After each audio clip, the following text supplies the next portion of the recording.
Terus dia ngomong kalau Allah nggak mengizinkan, terus ya gue bilang ya kalau Allah nggak mengizinkan ya saya nggak apa-apa, saya ikhlas, saya ridho. Gue bilang gitu kan. Lama dia senyum terus nepok pundak gue. Kamu lebih baik sekarang turun.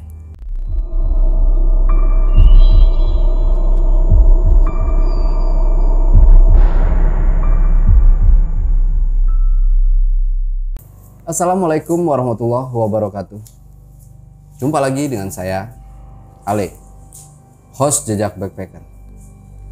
Dalam obrolan misteri Jejak Backpacker kali ini, saya menghadirkan seorang narasumber yang mengalami kejadian mistis di Gunung Salak pada tahun 1997 lalu.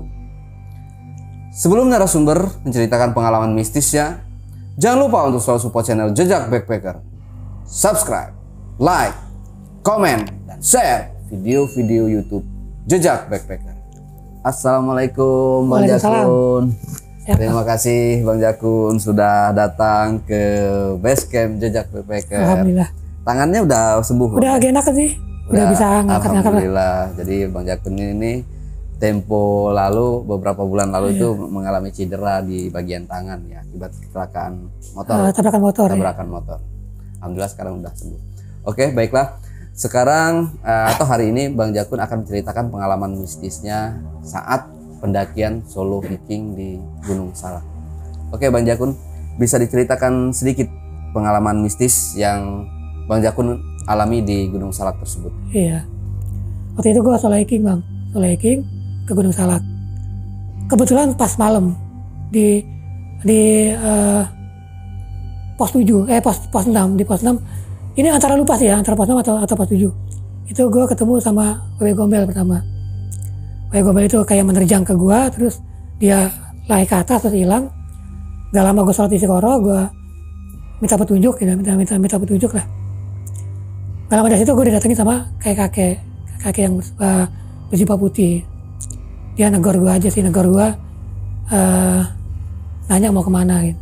Sebelum Bang Jakun menceritakan pengalaman mistisnya, saksikan setelah OMG yang satu ini.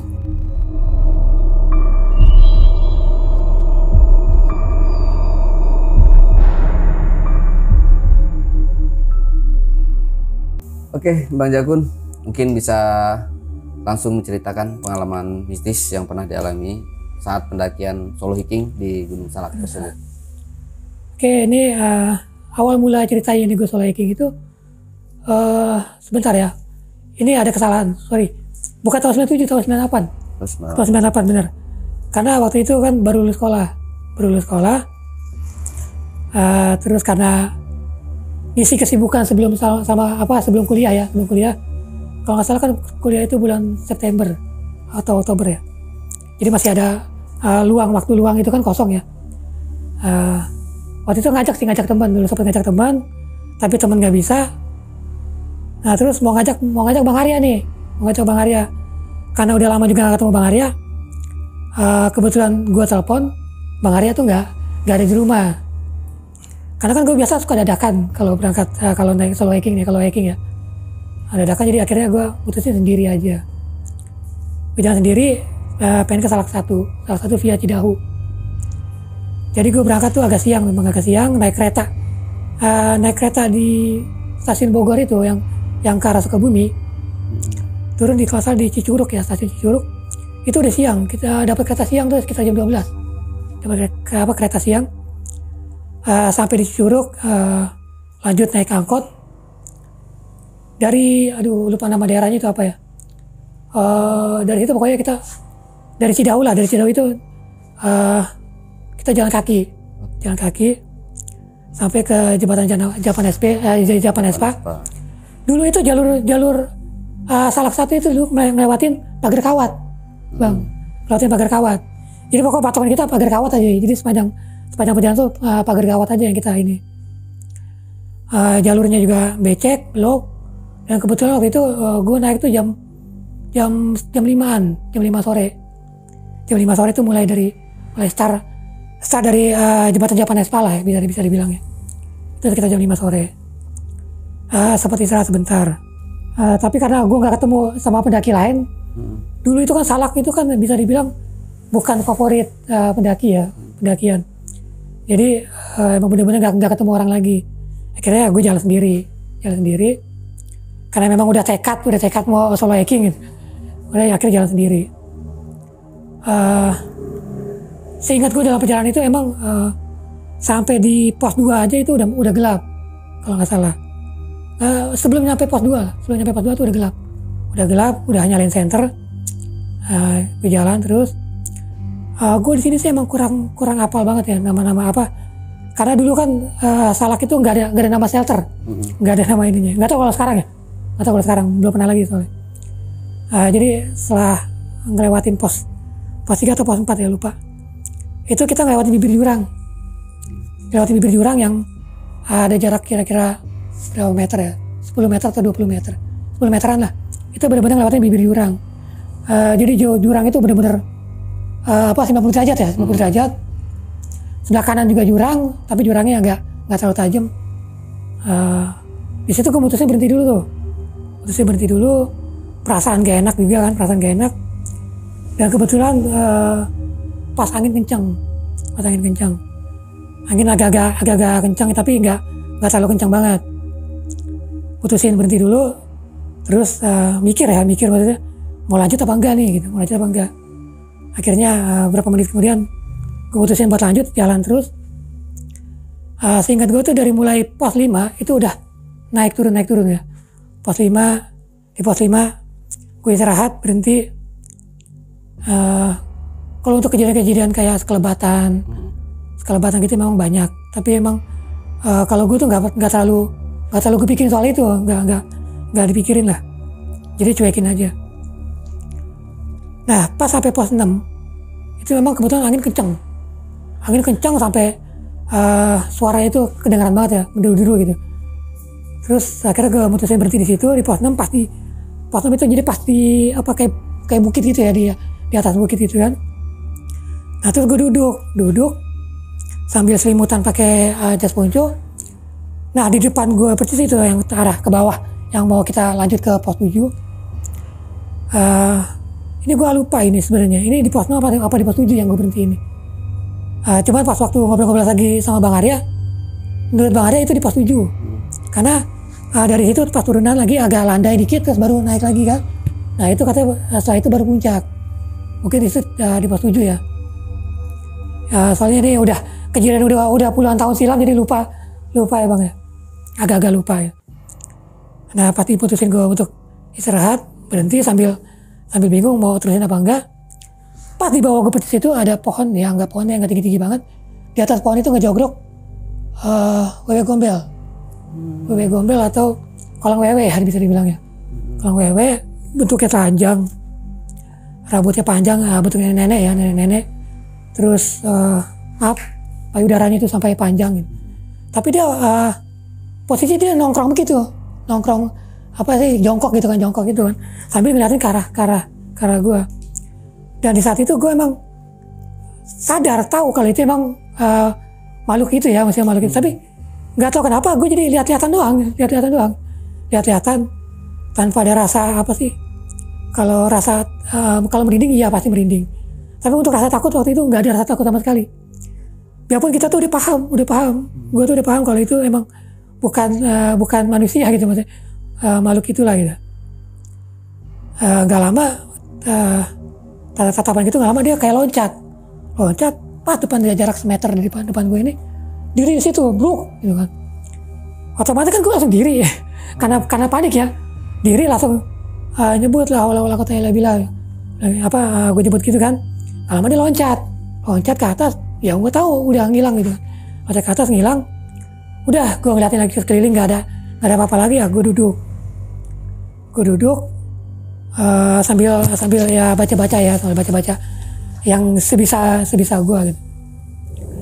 Nah dari baca itu nggak lama ada nenek yang gue lihat lewat doang, tapi nenek itu bungkuk, rambutnya digerai begitu, rambutnya berantakan, terus dibawa tongkat kayak kayak mencari-cari sesuatu ya.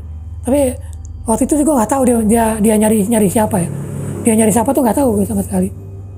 Cuman kayak lagi mencari-cari sesuatu aja gitu. Tapi lewat doang di bawah itu, lewat doang. Nggak tahu dia arahnya kemana, pokoknya dia lewat doang gitu kan. Waktu itu sih gue nggak kepikiran apa-apa ya, maksudnya nggak kepikiran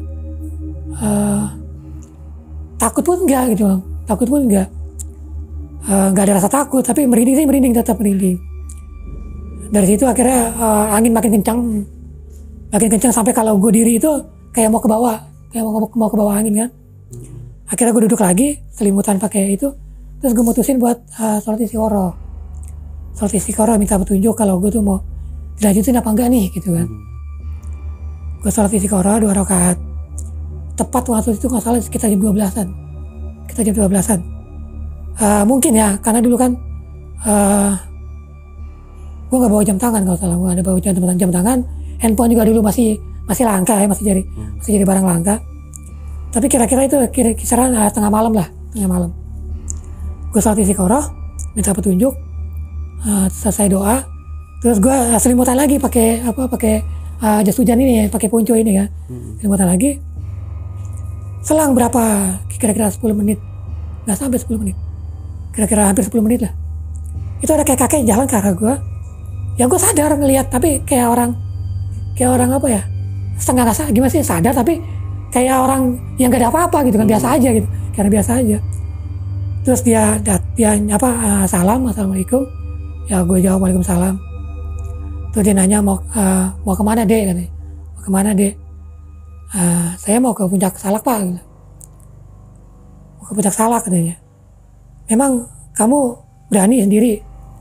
Ini sih percakapan ini gue udah agak lupa ya, tapi ini mungkin sekilas yang gue ingat ya.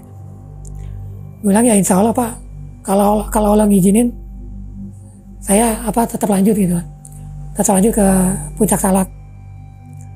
Terus dia ngomong kalau Allah nggak mengizinkan, terus ya gue bilang ya kalau Allah nggak mengizinkan ya saya nggak apa-apa, saya ikhlas, saya ridho. Gue bilang gitu kan. Lama dia senyum terus nepok pundak gue. Kamu lebih baik sekarang turun. Hari ini bukan waktunya kamu untuk ke Puncak Salak. Lebih baik kamu turun sambil jalan. Terus dia sambil jalan terus salam ya, waalaikumsalam, assalamualaikum. Ya gue jawab waalaikumsalam. Tanpa masih kayak orang nggak sadar. Tiba-tiba dia udah hilang baru sadar gitu. Tadi gue ngobrol sama kakek. Ini kayak kakek pakai jubah putih. Dia pakai sorban putih ya, pakai janggut juga putih, di bawah tongkat. Tapi masih gagah, nggak bungkuk gitu, nggak bungkuk. Dia masih gagah jalan. Terus dia itu menggunakan kayak rompi warna hijau. Ya secara logika waktu itu, secara logika kita kan nggak mungkin ada kakek turun dari Puncak Salak gitu kan. Ada di tengah hutan. Terus negor saya gitu, negor gua. Nggak mungkin. Baru tuh mulai keingatan lagi nih apa yang diomongin. Oh gue disuruh turun. Dibilang belum waktunya gue buat turun lagi gitu. Ya udah akhirnya ya gue turun gitu. Nggak lama gue sekitar 10 menit dari situ ya gue turun lagi. Jadi pas waktu sore gitu ya gue nggak nyampe puncak emang, sampai pos 6 aja, pos 6 atau pos 7 nggak salah. Gue turun lagi sampai ke bawah tuh subuh sekitar jam 5 atau setengah 5 saya lupa. Gue lupa nih jam 5an nggak salah. Itu selama turun itu bisa dibilang nggak ada gangguan apa-apa. Pokoknya aman aja. Terus kayaknya nyaman aja jalan gitu, nyaman. Padahal angin kenceng segala macam. Tapi yang namanya rasa kedinginan segala macam nggak ada. Jadi kayak adem aja, jalan kayak adem aja. Sampai di bawah jam 5 subuh, gua ngopi dulu di warung siapa namanya itu, gue lupa ya. Suka gua ngopi itu ya. Di situ sempat saya tanya kan sama tukang warungnya. Cuman ya gue nggak jawab. Gue cuma bilang iya baru turun, gue bilang gitu kan. Tapi nggak cerita ada apa nggak cerita. Pas mulai paginya baru lagu mulai turun. Dulu itu gue belum tahu. Dia kan karena dia menyebutkan nama asli ya. Waktu itu dia menyebutkan nama aslinya. Dan dulu gue belum tahu nama asli itu siapa gitu. Pas lah sampai rumah ya gue cari-cari nama asli itu siapa. Oh ternyata baru gue tahu. Ya tapi mohon maaf gue nggak bisa nyebutkan ya, nggak bisa nyebutkan nama tokohnya ini, nama kakek ini, karena gue takut salah pemahaman. Makanya di podcast gue juga, di channel gue juga gue nggak nyebut nama si kakek ini. Ya, jadi ya sampai di situ aja sih cerita gue ya di Solo Hiking di Gunung Salak. Oke. Jadi kalau si Wewe Gombel ya, saya pernah dengar itu orang-orang tentang mitos Wewe Gombel, atau apa tadi satu lagi sebutnya Kelong Wewe. Itu kan emang bentuknya dia seorang wanita dengan payudara yang panjang. Nah untuk pakaiannya sendiri itu dia nggak tanpa busana. Tanpa busana, jadi telanjang begitu, makanya kelihatan ya payudaranya kelihatan. Tapi untuk bentuk bawahnya itu ya nggak begitu jelas karena dia jaraknya kan agak jauh. Dan 2 kali gue ketemu Kelong Wewe itu, yang pertama itu waktu sama Bang Arya Sena dulu pernah ketemu juga, tapi ya kita jelas lihat bentuknya, tapi kita nggak bisa ngejabarin keseluruhannya. Kita cuma bisa ngelihat ya dia rambutnya ya kayak orang berantakan panjang gitu. Tapi yang dulu yang pertama itu gue ngeliat dia itu ada calingnya, giginya ada calingnya gitu. Tapi yang kedua ini gue nggak ngeliat ada calingnya segala macam, nggak ada. Cuman bentuknya ya hampir sama lah gitu, hampir sama. Dia telanjang bulat, terus payudaranya panjang gitu, Cuma itu aja sih yang bisa sampai tanah gitu ya. Kalau nyentuh tanah mungkin kalau di jongkok ya nyentuh tanah ya ke bawah, tapi kalau diri enggak sih, enggak nyampe. Mungkin sampai selutut gini lah, sampai selutut atau sepaha ya, mungkin sepaha panjangnya itu lah. Ya. Tapi Bang Jakun cukup berani juga ya menghadapi hal seperti itu gitu di sendirian di tengah hutan, ketemu hal-hal seperti itu gitu. Kalau nggak ada Bang Jakun teriak atau apa gitu enggak? Alhamdulillah waktu itu enggak, Bang.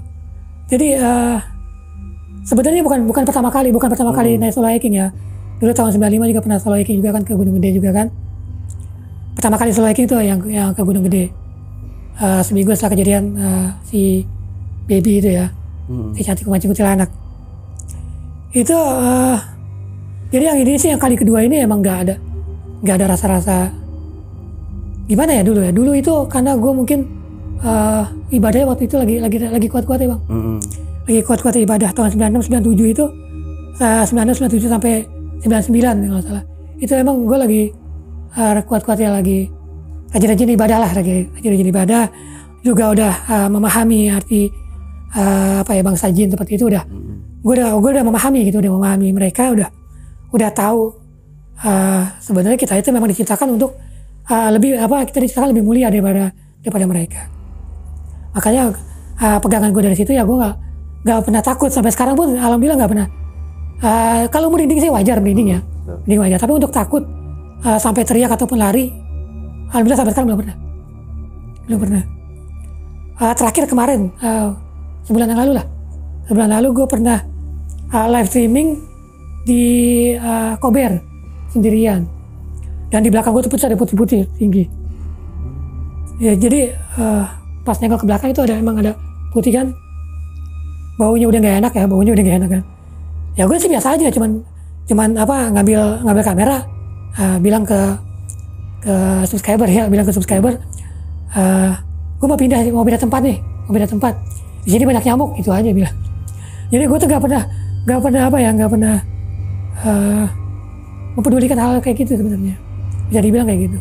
Makanya sering Bang Arya Sena bilang kalau gue tuh emang orangnya emang dibilang super nekat. Bukan nekat sebenarnya, cuman karena gue udah paham masalah manusia, jin dan malaikat itu kita udah paham ya, udah tahu. Jadi nggak perlu juga, kalau gue tuh nggak perlu juga kita takut masalah dengan hal seperti itu, nggak perlu takut. Cuma itu aja sih pegangannya. Ya, dulu rajin ibadah, berarti sekarang kalau bilang masih belentong. Ya, udah belentong lagi. Dulu kan di tahun-tahun segitu Bang Jakun rajin ibadah. Tapi kok bisa itu sampai kejadian dengan si baby itu? Itu tahun 95, berarti tahun 95 kejadian si baby. Itu memang belum lah. Namanya Itu kan- nafsu kali bang ya, yang nggak baru bisa masuk SM dulu kan. Masih baru masuk SM, masih polos ya. Iya. Masih polos.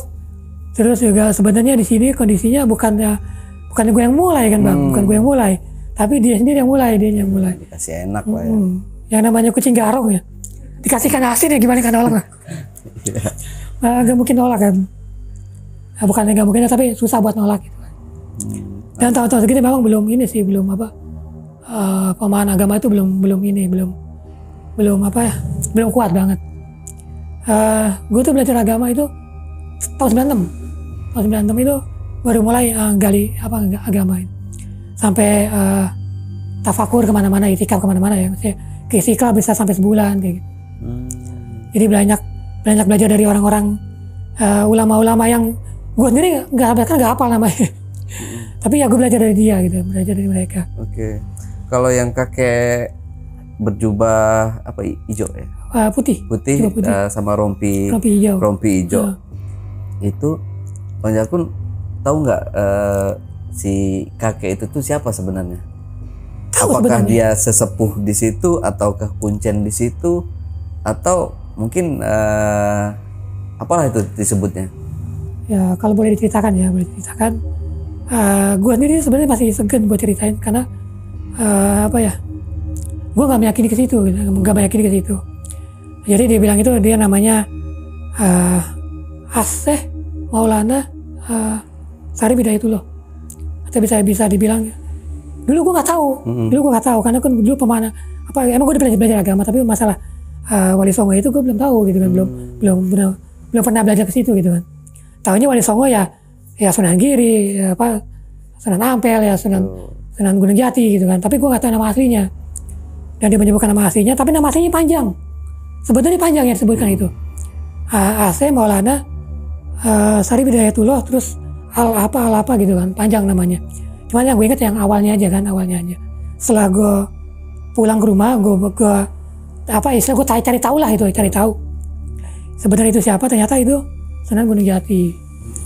Dan gue pernah dengar, pernah baca juga ya, pernah baca kisah juga. Memang untuk kisah ini memang banyak masih belum ketemu titik terangnya. Bisa dibilang katanya Sunan Gunung Jati itu dia moksa itu apa bisa dibilang menggaibkan diri, menghilang. Ya itu entah percaya atau enggak, itu masalah keyakinan masing-masing sebenarnya masalah itu. Jadi pas gue baca gitu, itu Sunan Gunung Jati. Dan gue cerita ke bokap, ini dulu belum lama naik ke Gunung Salak, ketemu kayak kakek, ya gue cerita lah gini gitu. Dia menyebut namanya gini nih. Bokap tahu gitu kan. Terus dia ngasih nasihat atau apa enggak, cuma disuruh turun aja gitu, cuma disuruh turun aja. Nah, akhirnya bokap gue cerita. Jadi bokap gue tuh ini boleh nggak sih? Ya, baik, bukan kita menjelekkan. Iya, nggak menjelekkan sih sebenarnya, cuman karena dia menolong kan. Iya.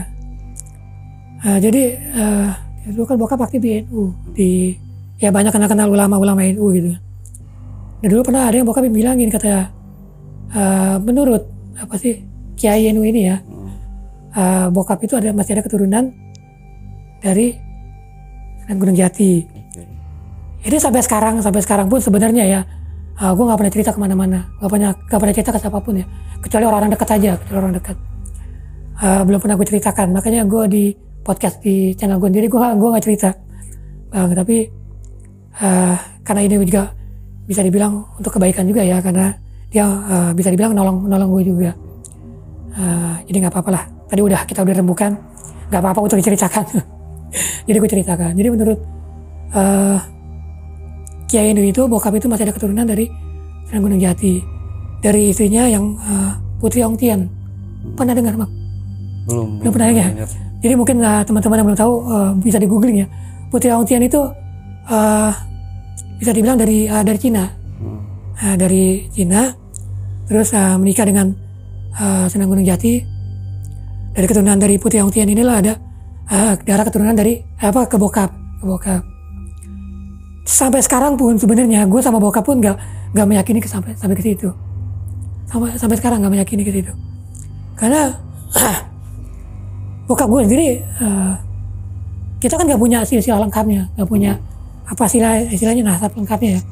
Kita nggak punya itu, jadi kita nggak meyakini ke situ ya. Tapi memang betul semenjak dari situ, semenjak bokap itu di Kiai Nu itu bilang bokap masih ada keturunan itu, terus dibuka, nggak tahu dibuka mata batin mungkin ya.